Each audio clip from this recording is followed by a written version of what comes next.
नमस्कार दोस्तों, मैं सब इंस्पेक्टर विनय आपके अपने YouTube channel Vijay Sharma history पर स्वागत करता हूं। और दोस्तों, काफ़ी दिनों बाद मैं दोबारा आपसे कुछ बातें शेयर करने आया हूं और आपके सामने CET के लिए कुछ एक छोटा सा जो पैकेज है जो मैंने तैयार किया है वो आपके सामने लेकर के आया हूं।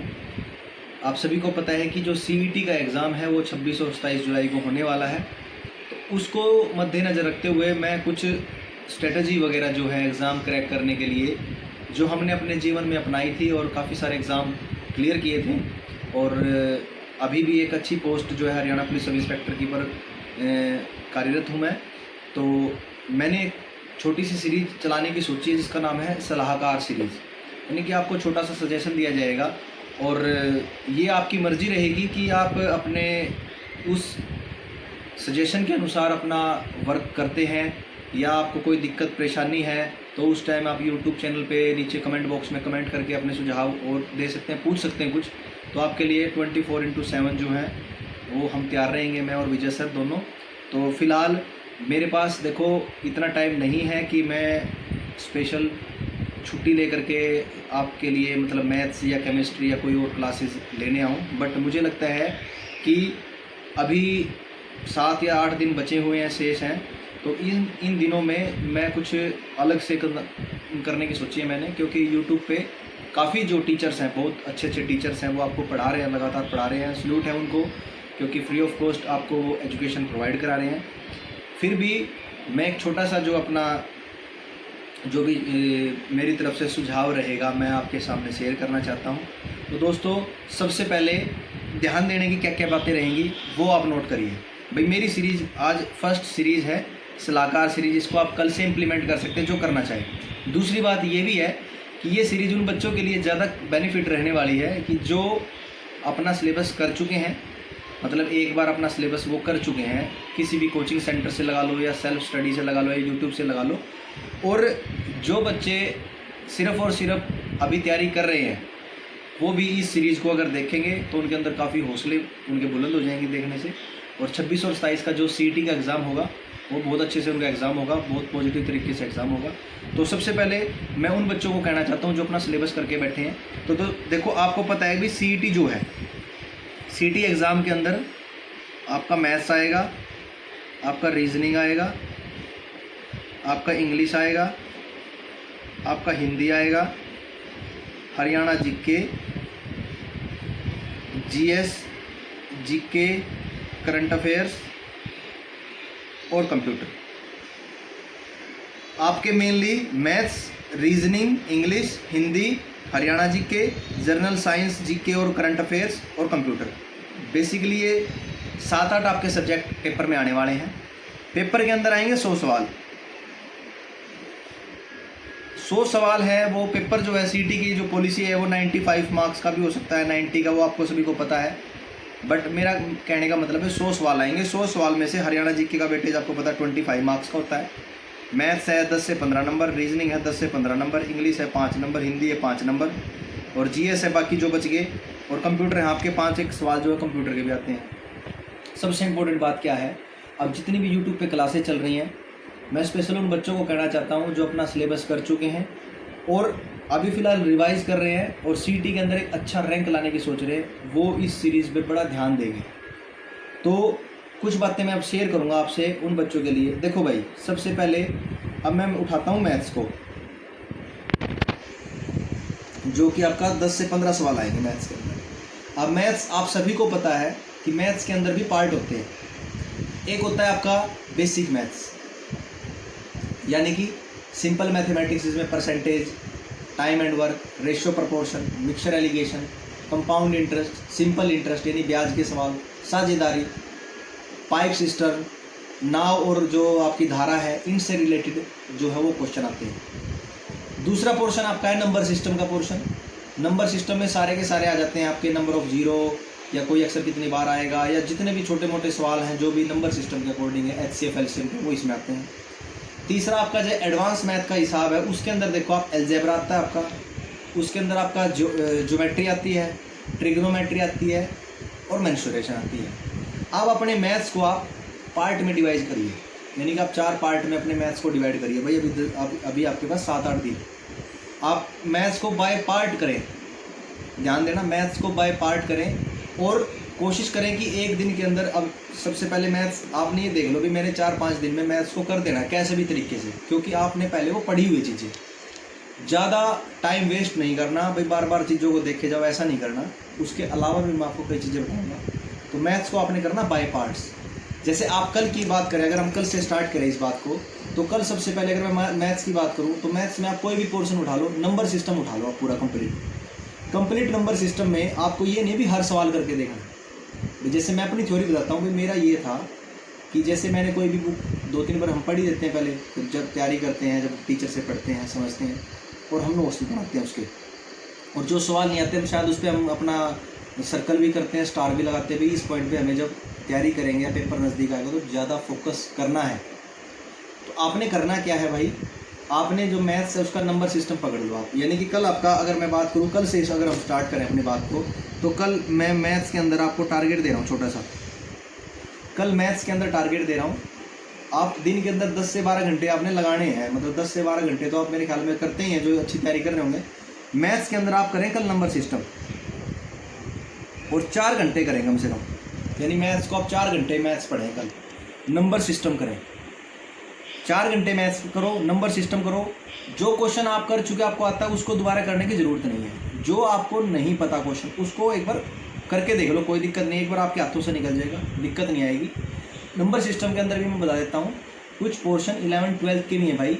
जैसे simple basic of permutation combination, complex number का जो कॉम्प्लेक्स नंबर है, इमेजिनरी नंबर है, वो चीज़ हो गया आपके, और परम्यूटेशन कम्बिनेशन हो गया। ये छोटे छोटे टॉपिक्स हैं, डायरेक्ट आप इनके एनसीईआरटी के एग्जाम्पल देख सकते हो। ठीक है, तो कल आपने नंबर सिस्टम करना 4 घंटे। ये उन बच्चों के लिए जो आप अपना हटके थोड़ा सा करना चाहते हैं, तो 4 घंटे आप अपना नंबर सिस्टम करें। उसके अलावा अब आओ हरियाणा जी के पर। हरियाणा जी के आप 1.5 से 2 घंटा पढ़ें कल, 1.5 से 2 घंटा, क्योंकि देखो पहले पढ़ रखा है आपने, रिवाइज करना है, फटाफट रिवीजन मारना है। 1.5 से 2 घंटा आप हरियाणा जी के करें। अब उसके बाद आता है देखो रीजनिंग। मैं मानता हूँ रीजनिंग के अंदर कुछ 10-12 टॉपिक होते हैं दोस्तों, और रीजनिंग के अंदर तो अगर 10 सवाल आते हैं, मैं गारंटी देता हूँ थोड़ा सा भी कोई अगर समझदार बच्चा है, 10 में से उसके 6 से 7 सवाल तो वैसे ठीक हो जाते हैं। अब मेन पॉइंट आता है, कुछ पॉइंट्स होते हैं, कुछ टॉपिक्स होते हैं रीजनिंग के अंदर जिनमें दिक्कत आ जाती है बच्चों को। जैसे घड़ी के सवाल हो गए, भाई कोई घड़ी इतने दिन ख़राब चल रही है, इतने घंटे ख़राब चल रही है, वो हो गए। आपके अरेंजमेंट के सवाल हो गए, यानी कि टेबल है, उसके चारों तरफ बंदे बैठे हुए हैं, कोई आदमी बैठे हैं, सर्कल है, तो ए उसकी इधर बैठा है, बी उसके इधर बैठा है, इस टाइप के सवाल हो गए। या जो इमेज के सवाल होते हैं, जैसे वाटर इमेज, आपकी शैडो, मतलब सामने अगर शीशा रखा, मिरर इमेज, उस टाइप के सवाल। तो रीजनिंग मैं मानता हूँ 30 से 45 मिनट ही आप रीजनिंग करें, मेरे हिसाब से एनफ है। रीजनिंग करें 30 से 45 मिनट। अब आप आओ हिंदी पे। देखो टॉपिक कोई नहीं छोड़ना, मेरे हिसाब से कुछ नहीं छोड़ना।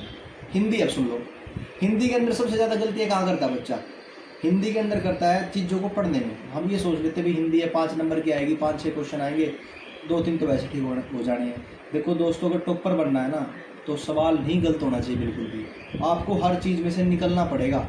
हिंदी के भी आप टॉपिक चुन लो, हिंदी के टॉपिक चुन लो भाई, मेरे को ये टॉपिक इंपॉर्टेंट टॉपिक, जैसे मुहावरे लोकोक्ति आती हैं, अलंकार हो गए, कारक हो गए, विशेषण है, सर्वनाम है, क्रिया विशेषण है, बहुत सारी चीज़ें हैं हिंदी के अंदर भी।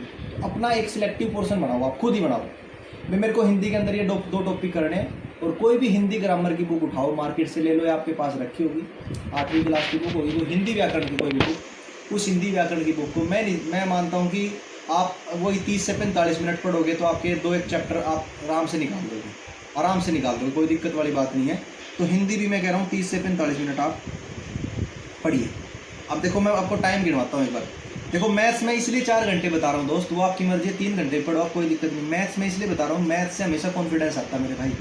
मैथ्स का अगर आप एक सवाल करते हो ना पेपर में, कॉन्फिडेंस इतना बढ़ा देता है। मैथ्स एक कॉन्फिडेंस बढ़ाने वाली चीज़ है।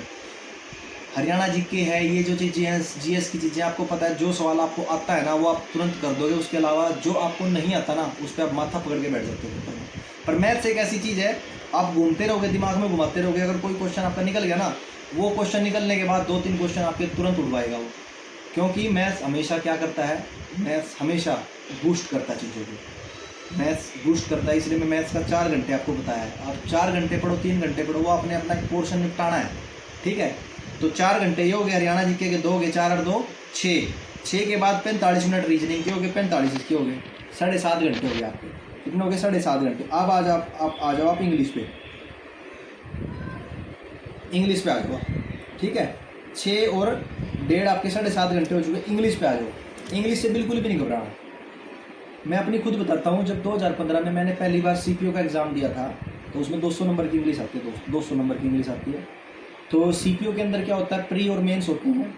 प्री के अंदर 4 सब्जेक्ट आते हैं, मैथ्स, रीजनिंग, इंग्लिश और जीके, और एक अलग से जो मेंस का पेपर होता है वो 200 नंबर का सिर्फ इंग्लिश का पेपर होता है। अब मैं आपको खुद बताता हूँ, मेरे पास सिर्फ 10 दिन शेष थे, 10 से 12 दिन का मुझे टाइम था। मतलब ऐसा रिजल्ट आ जाता है उसके तुरंत बाद, भाई फिजिकल के बाद जैसे पता अभी मेंस आने वाला है, तो 10 से 15 दिन का टाइम था। और इंग्लिश सही बता रहा हूँ भाई, ये 200 नंबर की इंग्लिश आती है, उसमें 10 दिन के अंदर मैंने प्लिंथ टू पैरामाउंट जो बुक होती है, जिसको बेसिक मानते हैं हम, अपनी नींव मानते हैं, प्लिंथ टू पैरामाउंट। उसके अलावा आपकी मर्जी जो आपको अच्छी लगे भाई। मैं वो बता रहा हूँ जो मुझे एक नॉर्मल लगी और पढ़ने में आसानी थी। प्लिंथ टू पैरामाउंट बुक है, उस बुक के अंदर वोकैब भी है, बहुत सारी वोकैब्स है, उसके अंदर टॉपिक्स है, नाउन का है, एडजेक्टिव का है, सब्जेक्ट वर्ब एग्रीमेंट है। तो इंग्लिश जो है, अगर जिस बच्चे को ये कहता है मेरे को इंग्लिश नहीं पढ़नी सर, मैं 5 नंबर छोड़ दूँ, भाई मूर्खता नहीं करनी है, टॉपर बनना है, मूर्खता नहीं करनी है। हर एक पोर्शन का एक एक क्वेश्चन आपको आना चाहिए। अगर आप मतलब इंग्लिश के अगर 5 सवालों में से आपके 2 या 3 सवाल भी ठीक कर देते हो आप, दोस्त आप बहुत भीड़ से बहुत आगे निकल जाते हो। चीज़ों को आप स्किप करोगे तो आप हमेशा पीछे रहोगे। इंग्लिश के लिए देखो क्या करें, प्लिंथ टू पैरामाउंट बुक है, या आपके पास नोट्स होंगे, कोई भी नोट्स है, क्लास नोट्स है, कुछ भी है भाई। एक टॉपिक है subject verb agreement, subject verb agreement, subject verb agreement इकलौता ऐसा टॉपिक है दोस्त, बहुत सारे टॉपिक्स को इकट्ठा मिला के बन जाता है ये। जिस लड़के ने या जिस लड़की ने, जिस बच्चे ने ये टॉपिक कर लिया सब्जेक्ट वर्ब एग्रीमेंट, अगर उसी बुक से कर लिया प्लिंथ टू पैरामाउंट से, और उसके क्वेश्चन लगा लिए, मेरे ख्याल में क्वेश्चन छूटेगा नहीं आपका। सब्जेक्ट वर्ब एग्रीमेंट को अगर आपको खुद नहीं आता है तो आपके किसी दोस्त से या टीचर से समझ लो, टाइम है अभी आपके पास 10 दिन। वो टॉपिक आपका इतना स्ट्रॉन्ग टॉपिक है, आपका वो 1-2 क्वेश्चन आराम से ठीक करा देगा और बहुत कुछ चीज़ें समझाएगा, बहुत कुछ चीज़ें क्लियर कर देगा। इसके अलावा इस बुक के अंदर वोकैब भी है, ईडियम फ्रेजेस भी है, पीछे नरेशन भी है, वॉइस भी है। आप मन लगा करके 2 घंटे इंग्लिश को पढ़ लो, मर्जी आपकी, 2 घंटा पढ़ो, 1 से 1.5 घंटा पढ़ लो, मर्जी आपकी, ठीक है। 1-1.5 घंटा इसको पढ़ लो, 1.5 घंटे मान लिए इंग्लिश पढ़ लेते हैं, चाहे रो के पढ़ो चाहे हंस के पढ़ो, एक बार बैठना ही बैठना है, बैठना ही बैठना पड़ेगा। तो 7.5 और 1.5 कितना हो गया, 9 घंटे हो गए आपके। अब इसके अलावा बचता है आपका कंप्यूटर बच गया और जीके बच गया। अब ये सब्जेक्ट ऐसे हैं, अब जीके की बात कर लेते हैं। जीके आप रेगुलर बेस पे पढ़ो, लूसेंट बुक है या आपके कोई नोट्स हैं, जो भी आपके नोट्स हैं, 1 से 1.5 घंटे, 1 से 1.5 घंटा जीके पढ़ो डेली, चाहे सोते समय पढ़ो चाहे उठते समय पढ़ो। पढ़नी है बस, रटना नहीं है, बस मतलब पढ़ो, आंखों के आगे से क्वेश्चन जाने चाहिए। डेट्स, हिस्ट्री की डेट्स हैं, ज्योग्राफी की आपको स्ट्रीम पता होनी चाहिए, नदियों की सहायक नदियाँ, बहुत सारे टॉपिक्स हैं। मैं अभी मतलब सिंगल कर करके नहीं बता सकता, तो मैं ये कह रहा हूँ कि कोई भी टॉपिक उठाना, कोई भी टॉपिक, जीके को स्टार्ट कर दो, हिस्ट्री है घुमा दो, बस 1.5 घंटे पढ़ना ही पढ़ना है। ज्योग्राफी पढ़नी है, पॉलिटी है बस पढ़ना, मतलब 1.5 घंटे जीके को लेके बैठ गए तो एक पूरी उड़ाना, मतलब एक हिस्सा पॉलिटी पढ़नी है भाई, ये पॉलिटी के आर्टिकल्स हैं, ये मैंने पढ़ने हैं, मतलब अपने आगे से निकलना चाहिए चीज़ें। अब बहुत बच्चे ऐसे भी जो 12 घंटे नहीं पढ़ सकते, 10 घंटे हैं, तो टाइमिंग अपने हिसाब से आप इनमें आधा पौना घंटा कम ज़्यादा कर सकते हैं। कंप्यूटर है, कंप्यूटर की अगर आपने देखो, कंप्यूटर एक ऐसा सब्जेक्ट है, मैं खुद मानता हूँ, मेरे को भी नहीं इतनी नॉलेज कंप्यूटर की। आप अगर किसी मेंटर से टीचिंग पढ़ रहे हैं, कोई आपने यूट्यूब पे क्लास लगा रखी है, कोई क्लास लगाई है, तो वही नोट्स आप बार बार पढ़िए। 1 घंटा आप कंप्यूटर पढ़िए, 1 घंटा कंप्यूटर पढ़ना ही पढ़ना भाई। कहीं ना कुछ तो आप क्वेश्चन करके आओगे, कोई दिक्कत नहीं है। मतलब पढ़ोगे तो ही करोगे। तो कंप्यूटर को भी मतलब आपने ना, मैं आपको आज 17 तारीख होगी, मैं आपको 18 तारीख से स्टार्ट बता रहा हूँ भाई। 18 तारीख से यानी कि कल से और 25 तारीख तक अपने पास 8 दिन है। 18, 19, 20, 21, 22, 23, 24 और 25, 8 दिन के हिसाब से आप इस चीज़ को बांट लीजिए भाई। बांटो आप इस चीज़ को, आप बांट लो इस चीज़ को भाई। मेरे को मैथ्स है 3 घंटे पढ़ना है, हरियाणा जी के मेरे को 1.5 घंटे। अगर आपको जो चीज़ ज़्यादा आती है उस पर थोड़ा टाइम कम लगा दो, पर डेली पढ़नी है, छोड़ना नहीं है कुछ भी। मतलब हर चीज़ में से डेली जाना चाहिए। अब आप कहते हो भी मैं हिंदी मैंने कर लीजिए, हिंदी मेरे को आती है, कोई बात नहीं। तो हिंदी को लास्ट के 2 या 3 दिन एक बार रिवीजन मार लेना। कोई कहता है जी मैं तो रीजनिंग कर चुका हूँ सर, रीजनिंग के तो मैं प्रैक्टिस सेट में ही कर लेता हूँ, कोई दिक्कत नहीं है। हरियाणा जी के कहता है सर मेरे को हरियाणा जी के अच्छे से आती है, फिर भी हरियाणा जी के अंदर जो करंट अफेयर्स बनते हैं, हरियाणा करंट अफेयर्स, वो भी आप करते रहें डेली। अब दोस्तों ये सारी चीज़ें अगर करते हैं ना, ये सारी चीज़ें कर लेते हो टाइमिंग निकाल करके, इसके अलावा अब एक मॉक टेस्ट